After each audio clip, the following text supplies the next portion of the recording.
elle avait besoin de se délester d'un poids.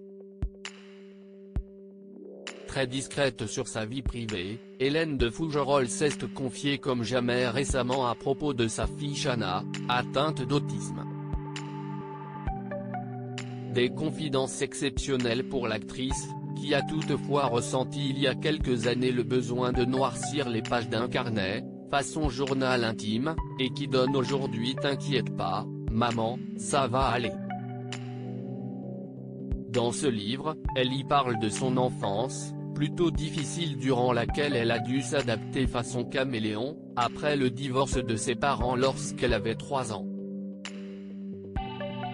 Maman a toujours tout recommencé de zéro avec ma sœur et moi sous le bras, confie Hélène de Fougerolles dans les colonnes de Paris Match, en kiosque jeudi 18 février. Une enfance marquée par de nombreux déménagements, des changements constants d'école, de nouveaux beaux-pères.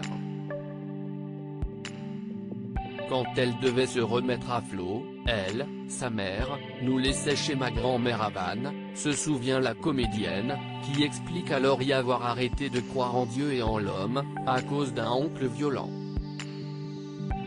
Si dans le foyer tout n'est pas rose, Hélène de Fougerolles n'a également trouvé aucun réconfort à l'école, où on lui répète toute la journée, qu'elle n'arrivera jamais à rien parce qu'elle est trop conne. Taux de confiance en moi, 0, lance-t-elle. Tentative de suicide et séjour en hôpital psychiatrique. C'est finalement à l'âge de 16 ans qu'elle trouve sa voie en décidant de devenir actrice pour réaliser le rêve de sa mère.